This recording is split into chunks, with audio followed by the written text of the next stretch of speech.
స్కందాశ్రమంలో ఒక భక్తుడు పడుకున్నాడు.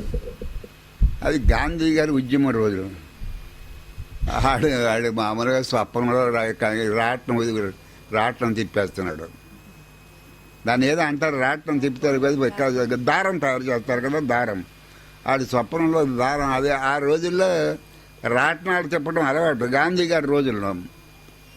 ఇప్పుడేముంది, ఇప్పుడు అందరు రైతు బట్టల మిల్లులు వచ్చేసినాయి కదా. వాడు నిద్రట్లో ఏం చేస్తున్నాడు అంటే తిప్పేస్తున్నాడు. అంటే వీడు అంటే అందరి ఉదయాల్లో బ్రహ్మముగా ఉన్నాడు కదా వీడు. ఆ నిద్ర లేపి నిద్ర చెడగొట్టుకుని రావడం తిప్పుతున్నావు అని అడిగాడు. ఇంచేత వాడి స్వప్నానికి కూడా వీడు సాక్షిగా ఉన్నాడు. అంటే వాడి స్వప్నానికి కూడా వీడు సాక్షిగా ఉన్నాడు. ఏమండి స్వామి, మీరు ఎప్పుడైనా నిద్రపోతున్నారా? ఏమో మెలకుగా ఉన్నాడు, నిద్రపోతాడు. మరి మెలకుగా ఉన్నాడు నిద్రపోతాడు. మీరు మెలకుగా ఉన్నాడు నిద్రపోతాడు. అయితే మీరు మేలుకునే ఉంటున్నారా? మరి నిద్రపోయేవాడు మేలుకుంటాడు, మేలుకున్నవాడు నిద్రపోతాడు, నిద్రపోయేవాడు మేలుకుంటాడు. వాడితోటి మనకు సంబంధం ఏంటి? ఎందుకే నిద్రపోతున్నాడు మేలుకుంటున్నాడు? మేలుకున్నవాడు నిద్రపోతాడు, నిద్రపోయేవాడు మేలుకుంటాడు. ఆ గొడవతోటి మనకు సంబంధం ఏంటి? ఒక ప్రపంచంలో ఎక్కడా లేని వింత చెప్తాను. ఇప్పుడు బుద్ధుడు ఉన్నాడు, రామకృష్ణ పరమహంస ఉన్నాడు, ఇంకా పెద్ద పెద్ద వాళ్ళు సైన్స్ ఉన్నారు. ఏంటి, ఇంకా మనకు తెలియని సైన్స్ కూడా అనేక మంది ఉన్నారు. అందరూ మన కాళ్ళు చాపుకుని ఎలా పడుకుంటాం, అందరూ సైన్స్ అలా పడుకున్నవాళ్ళు.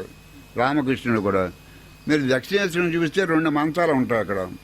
ఒక మంచం మీద ఆయన పడుకుంటాడు, ఒక మంచం మీద కూర్చొని చెప్తాడు, కుర్చీలో కూర్చోడు. రామకృష్ణుడు ఒక మంచం మీద కూర్చుంటాడు, ఇంకో చిన్న మంచం మీద కూర్చొని టీచ్ చేస్తాడు. గౌతమ్ ఇతను బుద్ధుడు సహజంగా కింగ్, అంటే సహజంగా మహారాజు కదా. ఆయన సన్యాసి అంతా ఫుల్గా డ్రెస్ ఉండేది. సరే రాజుకు ఊరగా ముక్కేసి అన్నం పెడతారు. ఎలా పెడతారు? అన్నం పెట్టేవాడు కూడా పుష్టిగా పెట్టేవాడు. ఆయన తుష్టిగా తినేవాడు, సరిపడే తినేవాడు. మామూలుగా ఆకలి చంపుకునేవాడు, సరిపడే తినేవాడు. రోజుకి ఒక్కసారి 11:30కు ఒంటి నిండా శుభ్రమైన అంటే రాజు కదా. మరి ఒంటి నిండా శుభ్రంగా డ్రెస్, పాదాల దాకా డ్రెస్ చేసేవాడు. అన్నం సరిపడే తినేవాడు, బొత్తిగా తక్కువ తినేవాడు కాదు, సరిపడే తినేవాడు.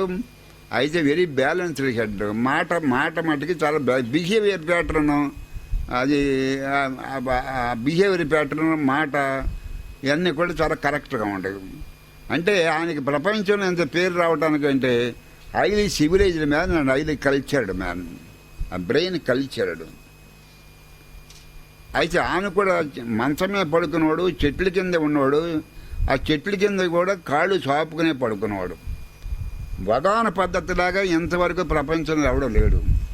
ఆ సోఫాలు ఇలా పడుకుని, అక్కడ సోఫా ఉంది కదా భగవాన్ హాల్లో, చిన్న హాల్లో, ఆ సోఫా, అదే సోఫా ఇలా పడుకున్నాడు, కళ్ళు మూసుకున్నాడు. పిల్లి ఏదైనా తలుపులు లోపల తలుపు వేసుకున్నాడు కాదు, పిల్లి ఏదైనా తలుపు గంటి లోపలికి వచ్చేది, ఇలా కళ్ళు తెరిచి చూడు. అక్కడ ఏదైనా చప్పుడు అయితే కళ్ళు తెరిచి చూసాడు. మరి అది నిద్రపోతున్నాడో మెలకుగా ఉంటున్నాడో, లేదా నిద్రలో మెలకుగా ఉంటున్నాడో మనకేం తెలియదు. ఈ రకమైన సెయింటి ప్రపంచంలో ఈ విషయంలో మట్టుకి, పర్టికులర్గా ఈ విషయంలో మట్టుకి సృష్టిలో ఎవడు లేడు. కాళ్ళు చాపుకుని మామూలు మనుషులు మన అందరం ఎలా నిద్రపోతున్నాం హాయిగా, అలా నిద్రపోయినట్టే అసలు హిస్టరీలో ఎక్కడా లేదు.